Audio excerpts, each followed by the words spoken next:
హల్లెలూయా, దేవునికి స్తోత్రం. Good morning. మేల్కొన్నారా? దేవుని మాటలు ధ్యానిస్తానికి సిద్ధంగా ఉన్నారా? రండి. మరి ప్రతిరోజు 7 గంటలకి అనుదిన ధ్యానం, మధ్యాహ్నం 3 గంటలకు హెచ్చరిక, అలాగే ప్రతిరోజు రాత్రి 9 గంటలకి లైవ్లో జూమ్లో మీ దగ్గరికి రావడానికి ప్రభు ఇస్తున్న అవకాశాన్ని బట్టి మీరందరూ మీ గృహాల్లోనికి నన్ను అనుమతిస్తూ దేవుని వాక్యాన్ని అంగీకరిస్తున్నారని నేను నమ్ముతున్నాను. ఖచ్చితంగా మనం దీవించబడతాం, ఆశీర్వదించబడతాం, అభివృద్ధి పొందుతాం. ఆయన వాక్యము మనల్ని భద్రపరుస్తుంది. ప్రార్థన చేసుకొని ధ్యానిద్దామా? పరిశుద్ధుడా, మరొకసారి ఈ ఉదయకాలము నీ సన్నిధిలో నీ నామంలో ఎక్కడెక్కడి నుంచి ఎవరెవరు లైవ్లో కనెక్ట్ అవుతున్నారో అందరి మీదను నీ ఆశీర్వాదాలు కుమ్మరించు. నీ మాట మా హృదయాలను తాకటానికి, నీ ఆదరణ పొందటానికి సహాయం చేయమని క్రీస్తునామంలో అడుగుచున్నాను తండ్రి. ఆమేన్. దేవుని స్తోత్రం. రోజు ఒక మాటను మనం ధ్యానిస్తున్నాం. ఇవాళ ఆమోసు గ్రంథం 5వ అధ్యాయం 6వ వచనాన్ని చదువుతున్నాను, వినండి. యెహోవాను ఆశ్రయించుడి, అప్పుడు మీరు బ్రతుకుదురు. యెహోవాను ఆశ్రయించుడి, అప్పుడు మీరు బ్రతుకుదురు. దేవునిని ఆశ్రయించుడి, అప్పుడు మీరు బ్రతుకుదురు. చాలా చిన్న మాటే, కానీ ఇందులో ఉన్న ముఖ్యమైనటువంటి విషయాన్ని మనం గమనిస్తే, మనం ఆశ్రయించటము అంటే అర్థం ఏంటి? సంపూర్తిగా మనల్ని మనం అప్పగించుకోవటం. ఒక చిన్న బిడ్డ తల్లి కౌగిల్లో చేరిపోయి తన బాధంతా వెల్లడి చేసుకున్నట్టు, ఒక భయపడిపోయిన బిడ్డ పరిగెత్తుకుంటూ వచ్చి తండ్రిని వాటేసుకున్నట్లు, ఒక శ్రమ వచ్చినప్పుడు, ఒక వేదన వచ్చినప్పుడు, ఒక భయం వచ్చినప్పుడు, ఈ లోకంలో అయితే మనుషులు గబగబా పోలీస్ స్టేషన్కి పరిగెడతారు, లేకపోతే ఆ నెంబర్కి ఫోన్ చేస్తారు. ఒక ఆపద వచ్చినప్పుడు, ఊపిరి ఆడకపోతే గబగబా హాస్పిటల్కి, అంబులెన్స్కి ఫోన్ చేస్తాం. మరి మన జీవితాల్లో దినదిన గండం 100 ఏళ్ల ఆయుషం అన్నట్లు ఒక రకమైన ఆపద, ఒక రకమైనటువంటి శ్రమ, సురక్షితం లేనటువంటి లోకంలోనే మనం ఉన్నామండి. ఇప్పుడైతే మహమ్మారి మరింత భయంకరంగా 3rd వేవ్ స్టార్ట్ అయ్యింది అంటున్నారు. కానీ ఎప్పుడూ సగటు మనుషుడికి ఏదో ఒక శోధన, వేదన, రోగం, అనారోగ్యం, ఆర్థిక ఇబ్బంది, మానసికమైన ఆందోళన, శారీర సంబంధమైన శ్రమలు ఉంటూనే ఉంటాయి. కారణం, ఇది శ్రమల లోకం, ఇది శాపలోకం. ఇటువంటి సందర్భాల్లో ఉపశమనం పొందడానికి, మనం ఆ బాధను మర్చిపోవటానికి అనేకులు రకరకాలుగా స్పందిస్తుంటారు. ఆ మనసు బాగలేదని నేను మత్తు పదార్థాలకు బానిసైపోయాను, ఆ మనసును కొంచెం ఉపశమనం చేసుకోవడానికి అలా తిరుగుతున్నాను, ఆరోగ్యం బాగు చేసుకోవడానికి మందులు వేసుకుంటున్నాను అని ఆయా సమయాలలో నాకున్న ఈ అన్యాయం నుంచి నేను తప్పించబడాలని కోర్టులను ఆశ్రయిస్తున్నాను. పోలీస్ స్టేషన్ని ఆశ్రయిస్తున్నాను, వైద్యుల్ని ఆశ్రయిస్తున్నాను, బంధువులను ఆశ్రయిస్తున్నాను. అంత పెద్ద పెద్ద ఆశ్రయిస్తున్నాను అనే మాట మనం వాడకపోయినా మనం చేసేది అదే. కానీ ఎంతమంది యేసు ప్రభువును ఆశ్రయిస్తున్నాం? ఆయన మన ఆశ్రయ దుర్గం, ఆయన మన కోట కొండ. మనం భయమేసినప్పుడు, బాధేసినప్పుడు, వ్యాధి వచ్చినప్పుడు, అపాయం కలిగినప్పుడు పరిగెత్తి ఆయన పాదాల సన్నిధికి చేరితే, ఆయన కౌగిల్లో చేరితే సురక్షితంగా ఉంటాం. ఆమోస్ అంటున్నాడు, మీరు ప్రభువును ఆశ్రయించడి, అప్పుడు మీరు బ్రతుకుదురు. ఈ బ్రతుకు అన్నప్పుడు కేవలం ఈ లోక సంబంధమైన ఈ లోకంలో జీవించే జీవితం మాత్రమే కాదు. నిజంగా ఈ లోకంలో బ్రతకాలంటే కూడా ఆహారం కావాలి, వస్త్రాలు కావాలి, అనేకుల సహకారం కావాలి. ఒక మనిషి గాలికి బతకడు కదండి. బ్రతకాలంటే అతడికి అన్ని విధాల మోరల్ సపోర్ట్ కావాలి, శరీర అభివృద్ధి కావాలి, శరీర బలం కావాలి, కుటుంబం కావాలి. అప్పుడే మనుషుడు మనం సంతోషించగలుగుతున్నాం. కానీ ఇంతటితో కాదు, మన బ్రతుకు తర్వాత ఉందండి. అసలైన బ్రతుకు ఈ లోకంలో మరణించిన తర్వాత ఉన్న నిజమైన బ్రతుకు ఉంది. అది నిరంతరం బ్రతికే బ్రతుకు. ప్రభువును మనం ఆశ్రయించినప్పుడు ఇహమందు పరమందు కూడా మనల్ని కాపాడగలడు. ఎందుకంటే ఆయన నామము ఆకాశమందును భూమి అందును భూమి కిందను అన్ని నామముల కంటే ఉన్నతమైన నామముగా హెచ్చించబడింది. సర్వాధికారము నాకు ఇవ్వబడిందన్న ప్రభు మనల్ని ఏ బాధ నుండైనా, ఏ సమస్య నుంచైనా, ఏ శత్రు బలము నుండైనా, ఏ సాతాను శక్తుల నుండైనా, ఏ అనారోగ్యాల నుండైనా, ఎటువంటి బాధలైనప్పటికీ నా చేత కాదు అనేవాడు కాదు మన ప్రభు. సర్వమును చక్కగా చేయగలిగిన వాడు. నమ్మండి, ఆశ్రయించండి. నమ్మాను అంటే నమ్మి అక్కడే ఉన్నానని అర్థం. ఆశ్రయించానంటే మనం ఆయన పాదాల మీద పడిపోయాం, ఆయన ఒళ్ళో పడిపోయామని అర్థం. ప్రభువును ఆశ్రయిస్తే మనం బ్రతుకుతాం. ఇంకొక వచనంలో కూడా చూద్దాం, చూడండి. దినవృత్తాంతాలు 2వ గ్రంథం 14వ అధ్యాయం 7వ వచనంలో,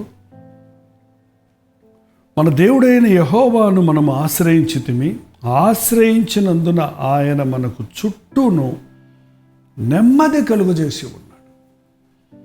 ఆయన్ని ఆశ్రయించడం వలన మన చుట్టూ నెమ్మది కలుగజేసి ఉన్నాడు.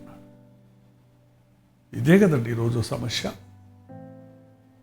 ఇంట్లో ఉన్నంతసేపు బాగానే ఉన్నాం, బయటికి వెళ్తే ఎఫెక్ట్ అవుతుంది. వెళ్ళొద్దు. ఎన్ని రోజులు వెళ్ళకుండా ఉంటాం? ఎన్ని రోజులు పిల్లలు చదువుకు వెళ్ళకుండా ఉంటారు? ఎంతకాలం ఉద్యోగం చేయకుండా మనం బతకగలం? పోషణ ఎలా జరుగుద్ది? చుట్టూ నెమ్మది ఉంటేనే మనం నెమ్మదిగా ఉండగలం. లోకంలో దేవుని కార్యాలను చూడాలి అన్నప్పుడు ఆయన్ని మనం ఆశ్రయించడమే కాదు, ఈ లోకం కోసం ప్రార్థించాలి. అందుకే ప్రజలందరి కోసం మీరు నెమ్మదిగా సౌఖ్యంగా బ్రతకాలంటే ప్రజలందరి కోసం, అధికారుల కోసం ప్రార్థన చేయమని దేవుని వాక్యం సెలవిస్తుంది. మానవులండి ఇంతగా అటాచ్డ్గా మనం జీవిస్తూ ఉన్నాం. నేను నెమ్మదిగా ఉన్నాను, నా భార్య ఎట్టుంటే నాకే, నా కొడుకు ఎట్టుంటే నాకే, మా తండ్రి ఎట్టుంటే నాకే, మా బంధువు ఎట్టుంటే నాకే, మా సహోదరుడు ఎట్టుంటే నాకే, ఆయన ఎక్కడో ఉన్నాడు, నేను ఇక్కడ ఉన్నాను, నేను నెమ్మదిగా ఉంటానులే అనుకుంటానండి. అమెరికా దేశంలో ఉన్న వారి యొక్క బంధువులు, తల్లిదండ్రులు ఇక్కడ కరోనా వాతన పడినప్పుడు అక్కడ ఉన్నవారు అల్లాడిపోతున్నారు. వెళ్ళి చూడలేము, వారికి అక్కడ సహాయకులు లేరు, ఏమైపోతారో అనే ఆందోళన. ప్రభువును మనం నమ్మితే నీకే కాదు, నీ ఇంటి వారందరికీ క్షేమాన్ని ఇస్తాడు. నీకే కాదు, నీ చుట్టూ ఆయన నెమ్మది, నిన్ను బట్టి నీ చుట్టూ ఉన్న వారికి నెమ్మది కలుగజేస్తాడు.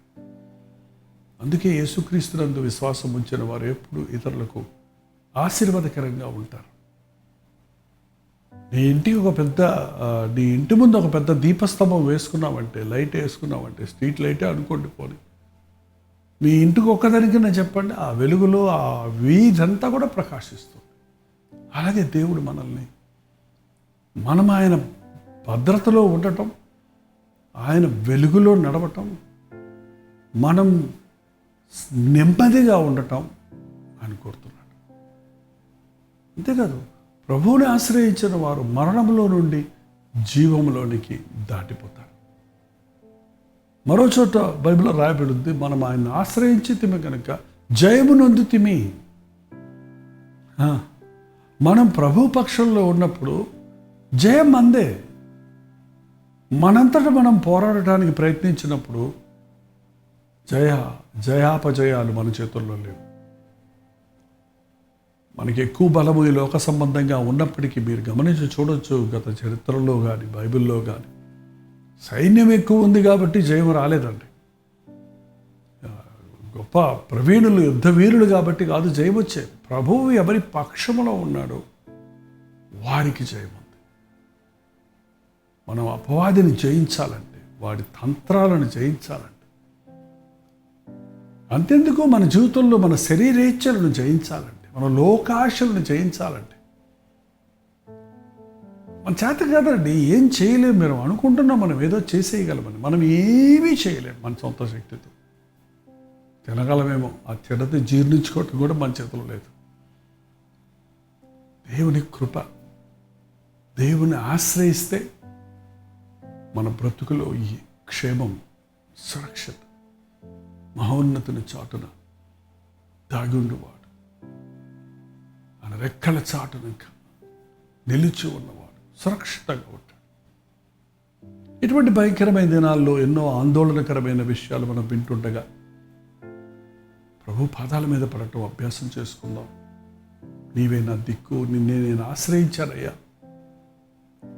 మా ఊర్లో పరిస్థితి ఇలా ఉంది, మా దేశంలో పరిస్థితి ఇలా ఉంది, నా శరీర ఆరోగ్య పరిస్థితి ఇలా ఉంది, నాకు సహాయం చెయ్యి.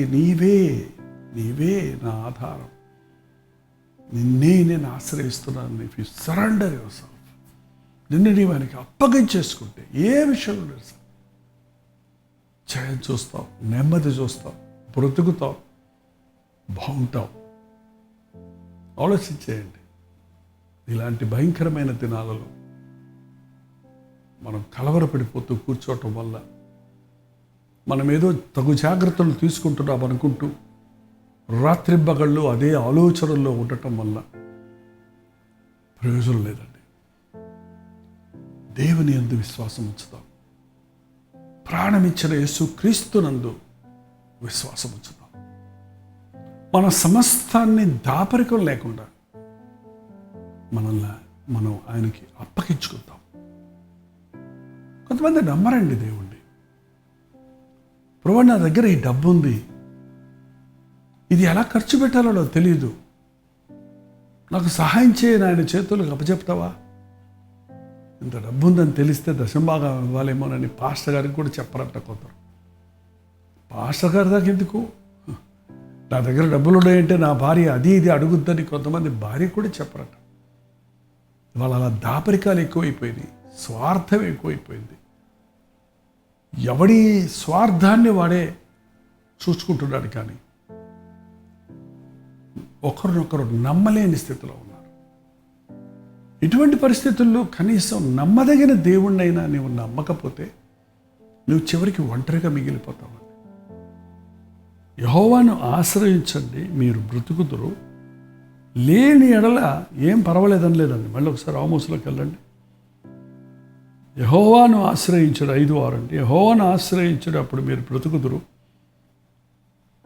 ఆశ్రయింపని ఎడల బేతేలులో ఎవరునూ ఆర్పివేయకుండా అగ్ని పడినట్లు ఆయన యోసేపు సంతతి మీద పడి దానిని నాశనం చేయండి. ఆశ్రయింపని ఎడల నాశనం అయిపోతాం. ఏంటంటే అగ్ని పడుతుంది. కోడి పిల్లల్ని మీరు ఎప్పుడన్నా చూశారో లేదో, ఆ పిల్లల్ని చేయించిన తర్వాత పల్లెటూరులో ఆ రోజుల్లో వదిలేసేవారు. అవి చాలా చక్కగా ఒక 10, 15, 20 పిల్లలు కూడా ఉంటాయి. ఒక్కోసారి కోడి చుట్టూ తిరుగుతుంటే బయటకు వెళ్తాయి. అయితే తల్లి కోడి ఎక్కడో ఆకాశంలో ఎగురుతున్న గద్దను చూసి ఒక శబ్దం చేస్తుంది. జాగ్రత్త అని, రండి నన్ను ఆశ్రయించండి, నా రెక్కల చాటుకు రండి అని రెక్కలు తెరిచి పెడుతుంది. అవి పరుగు పరుగు పరుగు పరుగున ఎక్కడెక్కడ ఉన్నప్పటికీ వచ్చేసి తల్లి రెక్కల కింద తాక్కుంటాయి. అందులో నుంచి తుగ్గి తుగ్గి చూస్తుంటాయి. క్షేమంగా సురక్షితంగా ఉంటాయి.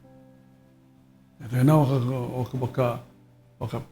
ఒక పిల్ల, ఒక కోడి పిల్ల మొండికెత్తితే అదేదో పురుగు దొరికిందని దాన్ని తింటా కూర్చుంటే తల్లి దగ్గరకు రాకపోతే ఏమవుతుందో తెలుసా అండి? ఆ వచ్చిన గద్ద అలా కిందకి దిగి టక్కున దాన్ని ఎత్తుకెళ్ళిపోతుంది. మీరు గమనించారు లేదు? అలాంటిది నేను చాలాసార్లు చూశాను. మన బ్రతుకులు అంతే. ప్రభువుని ఆశ్రయిస్తే దుష్టుడు మనల్ని ముట్టలేడు. ప్రభువు హెచ్చరికలను, ప్రభువు యొక్క పిలుపును మనం తృణీకరిస్తే నష్టపోతాం. ఒకసారి ఒక స్థలం అంతా కాలిపోయింది. గడ్డి వాములన్నీ కాలిపోయినాయి. ఆ రైతు వచ్చి అయ్యయ్యో ఎంత కాలిపోయింది అని కర్ర తీసుకొని ఇంకెక్కడన్నా నొప్పి ఉందేమో అని తట్టుకుంటూ వెళ్తుంటే ఒక కోడి అలాగే కూర్చొని ఉందట. ఆ సెగకి అది మొత్తం పైన సెగకి ఉడికిపోయినట్టు కాలిపోయింది, చచ్చిపోయింది. కానీ ఇట్లా అనగానే ఆ రెక్కల చాటు నుండి ఎన్నో కోడి పిల్లలు కిచకిచలాడుకుంటూ బయటకు వచ్చాయి. ఆ మంట వస్తున్నప్పుడు ఆ కోడి కావాలంటే పరిగెత్తుకుని వెళ్ళిపోవచ్చు, తన ప్రాణాన్ని కాపాడుకోవచ్చు. కానీ తన రెక్కల చాటున ఉన్న ఆ కోడి పిల్లల్ని కాపాడటానికి ఆ సెగను భరించింది, ప్రాణాన్ని అర్పించింది. ఆ కోడి పిల్లల్ని సురక్షితంగా ఉంచింది. యేసుక్రీస్తు చేసింది అదేనండి. మన మీద ఉన్న ఉగ్రతను, మనకు రావలసిన శిక్షను తప్పించుటకు తన రెక్కల చాటున మనల్ని దాచి మనకు మీద పడవలసిన కోపాగ్నిని తను ఆహుతైపోయాడు. మనల్ని జీవింపచేస్తున్నాడు. రండి యేసయ్య రెక్కల చాటున దాగుదాం. కరోనా వైరస్ కానివ్వండి, థర్డ్ వేవ్ అని మళ్ళా భయపెడుతున్నారు. Black fungus, white fungus, yellow fungus, కొత్త పేర్లతో కొత్త రోగాలు భయాందోళనలోనికి నడిపిస్తున్నాం. ఎంతోమంది మన కళ్ళ ముందే మరణిస్తున్నారు. రకరకాల ఇబ్బందులు పాలవుతున్నారు. ఇటువంటి సమయంలో దేవుడిని ఆశ్రయిద్దాం. సకల జనుల కొరకు ప్రార్థిద్దాం. నెమ్మది కలిగినట్లుగా, జయము కలిగినట్లుగా, బ్రతుకున్నట్లుగా దేవుడిచ్చే కృపను పొందుకుందాం. ప్రార్థన. పరిశుద్ధుడ, ప్రేమగల తండ్రి, ఈ సమయంలో ఎవరెవరు ఎక్కడెక్కడి నుంచి ఈ ప్రార్థనలు ఏకీభవిస్తున్నారో, ఏ విధమైన బాధలలో ఉన్నారో, కలవరంలో ఉన్నారో, ఇటు అటు తిరుగుతూ ఏం చేయాలో తోచక రోధిస్తూ వేధిస్తూ ఉన్నారు. లేక తమను తామే నమ్ముకొని నిర్లక్ష్యంగా అలక్ష్యంగా ఉండి నష్టాల పాలవుతున్నారు. ఒక్కసారి మా కొరకు కలువరి సిలువలో నీవు చేసిన యాగాన్ని, నీ రెక్కల చాటున ఉన్నటువంటి క్షేమాన్ని మేము చూడగలిగినట్లుగా మా మనోనేత్రాలు తెరిచి నీ రెక్కల చాటున దాగి ఉండి బ్రతకడానికి, నెమ్మది కలిగి జీవించుటకు, ప్రతి శోధనను జయించుటకు మా ఒక్కొక్కరికి సహాయం చేయమని క్రీస్తు నామంలో అడుగుచున్నాను తండ్రి. ఆమేన్. తండ్రి అయిన దేవుని యొక్క ప్రేమయు, కుమారుడైన క్రీస్తు యొక్క కృపయు, ఆదరణకర్త అయిన పరిశుద్ధాత్మ యొక్క సహవాసం ఈ అనుదిన ధ్యానంలో ఏకీభవించిన వారందరికీ ఇప్పుడు నువ్వు సదాకాలము తోడేయుడును గాక. ఆమేన్. దేవుని స్తోత్రం. 954041 నెంబర్కి ఒక టెక్స్ట్ లేక వాయిస్ మెసేజ్ ద్వారా మీ ప్రార్థన అవసరతలు, భారాలు, ప్రైజ్ రిపోర్ట్స్ పంపించండి. మీ పక్షంలో ప్రార్థిస్తున్నాం. Doctor Jaipal YouTube channel like చేయండి, షేర్ చేయండి. మీరు ఎక్కడి నుంచి వీక్షిస్తున్నారో పేరు, ఊరు కామెంట్స్ ద్వారా తెలియజేయండి. ప్రభుత్వం మధ్యాహ్నం 3 గంటలకి, మళ్ళీ రాత్రి 9 గంటలకి లైవ్లో జూమ్లో మళ్ళీ కలుసుకుందాం. అంతవరకు దేవుని మహాకృప మీకు తోడేయుడును గాక.